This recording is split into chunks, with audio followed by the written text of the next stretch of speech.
کیا آقا کریم صلی اللہ تعالی علیہ وسلم کے ذہن میں نہیں تھا کہ آپ نے پھر صحابہ کرام نے پھر خلفائے راشدین نے کیا ان کے ذہن میں یہ بات نہیں آئی کہ ہم بھی اس طرح سے سیلیبریٹ کریں جس طرح آج ہم کر رہے ہیں؟ جس طرح صحابہ کرام علیہ رضوان نے میلاد بیان کیا یا عظمت مصطفیٰ کو بیان کیا ہے یا جو چیزیں ہم ذکر کرتے ہیں میلاد میں انہوں نے کی ہے نا،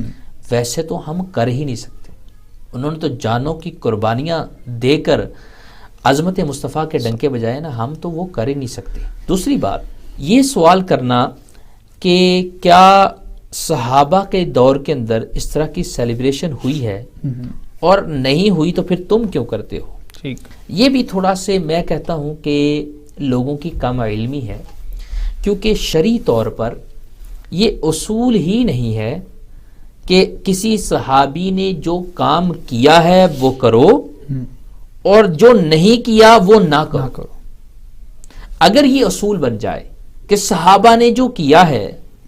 وہ تم کر لو اور اس کے علاوہ نہ کرو،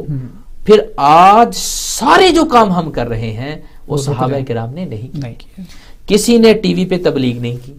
ہم وہ کر رہے ہیں اور ہم اس کو امر مستحب اور دین کا حصہ سمجھیں، اسے تبلیغ کی کیٹیگری میں لیتے ہیں۔ کسی صحابی نے اس حیات قضائیہ کے ساتھ احادیث نہیں سنائی اور مرتب نہیں کی، جو ہم مرتب کر کے بخاری مسلم کی صورت کے اندر پڑھا بھی رہے ہیں اور اس کو ہم ثواب کا کام بھی سمجھ رہے ہیں، دین کا حصہ سمجھتے ہوئے ہم نے اتنے بڑے بڑے مدارس بنا لیے۔ کسی صحابی نے ایسا نہیں کیا، بلکہ اس حیات قضائیہ کے ساتھ کسی صحابی نے نماز بھی نہیں پڑھی جیسے آج ہم پڑھ رہے ہیں۔ ہماری مساجد اور ان کی مساجد، ہمارا وضو کے لیے اہتمام کرنا، ان کا وضو کے لیے اہتمام کرنا، اس حیات قضائیہ کے ساتھ ویسے تو کوئی کام بھی ہم نہیں کر سکتے۔ اگر اصول یہ بن جائے صحابہ نے جو کیا ہے وہ کرو، جو نہیں کیا نہ کرو، اور یہ اصول ہے بھی نہیں اور یہ سب جانتے ہیں، اور یہ عالم ان کی طرف سے بھی اگر جو بیچارے یہ اعتراض کرتے ہیں ان کا بھی اگر عالم ہوگا نا، وہ یہ بات نہیں کہے گا کہ کیونکہ یہ اصول بن ہی نہیں سکتا کہ صحابہ نے جو کیا ہے وہ کرو، جو نہیں کیا نہ کرو۔ بلکہ یہ بھی اصول نہیں بن سکتا کہ کسی قرآن کی آیت میں جو آیا ہے وہ صرف کرنا ہے، جو نہیں آیا وہ نہیں کرنا۔ اگر یہ بھی اصول ہم بنا لیں کہ قرآن کی آیت میں جو آیا ہے وہ کرنا ہے اور نہیں آیا تو نہیں کرنا، تو پھر بھی ہم سب کی زندگی تنگ ہو جائے گی، جو آج ہم سب کر رہے ہیں۔ اچھا، پھر اصول کیا ہے؟ شریعت کا اصول ہے۔ شریعت کا اصول بڑا سمپل ہے اور یہ علماء بہت سے بیان کر چکے، بیان ہو چکا، میں پبلک کے لیے سمجھانے کے لیے کہہ رہا ہوں۔ شریعت نے کہا ہے جس چیز سے قرآن و سنت میں منع وارد ہو جائے کہ تم نے یہ نہیں کرنا، اس سے ہم نے بعد آ جانا ہے، اس کے علاوہ ہر چیز مباح ہوگی، اس کے علاوہ ہر چیز جواز پر ہوگی۔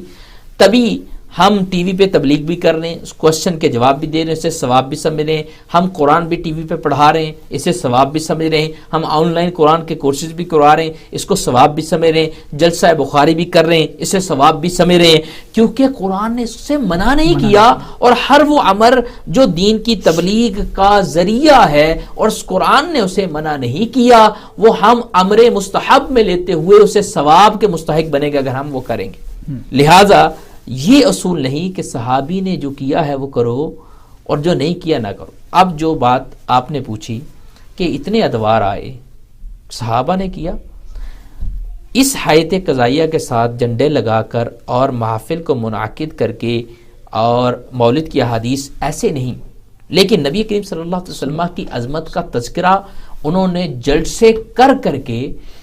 نعت مصطفی، تلاوت قرآن، ذکر الہی، اور اس میں سارے جلسے کر کے صحابہ نے یہ کام کیا اور احادیث سے ثابت ہے۔ اب میں وہ حدیث آپ کو سنا رہا ہوں جس میں پورا جلسے کا تذکرہ ہے۔ نبی کریم صلی اللہ علیہ وسلم کی میلاد کا جلسہ، آپ کے ذکر اور آپ کی عظمت کا بیان کا جلسہ صحابہ نے منعقد کیا ہے، جو اس دور کے تقاضے تھے اس کے مطابق۔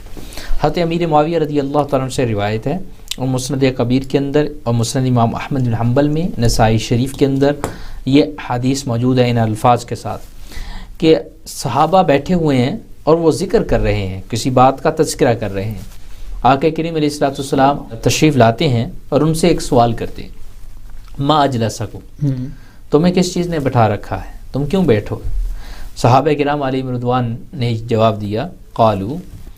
یا رسول اللہ صلی اللہ علیہ وسلم جلسنا ندعو اللہ ونحمدہ،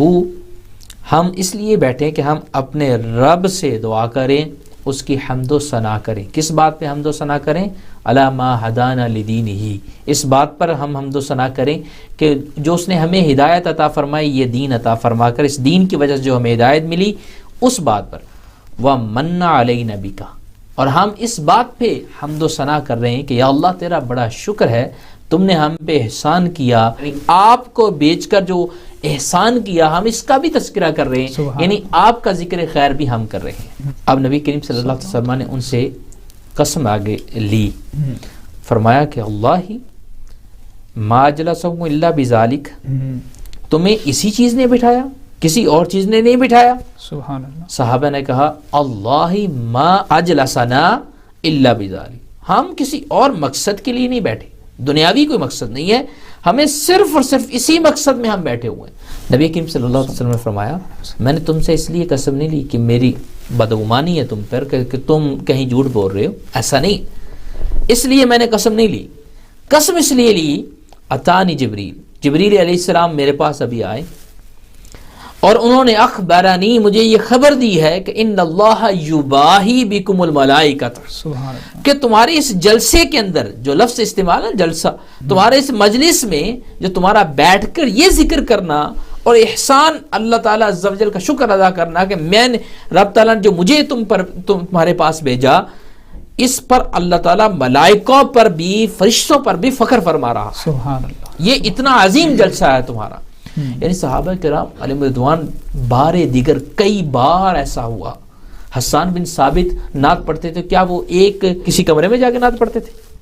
وہ صحابہ کو ہی سناتے تھے نا نعت۔ حضرت مولا مشکل کشا قصیدہ لکھتے تھے، اس کو آ کے سناتے تھے، وہ کس مجلس میں سناتے تھے، وہ کہاں پہ سنایا جاتا تھا؟ کئی بار ایسا ہوا جو روایات سے ثابت ہے کہ عظمت مصطفیٰ اور نبی کریم صلی اللہ علیہ وسلم کی نعت کا جلسہ منعقد کیا گیا، لیکن جو اس دور کے تقاضے تھے اس کے مطابق وہ کیا گیا، اور ابھی جو اس دور کے تقاضے ہیں اس کے مطابق کیا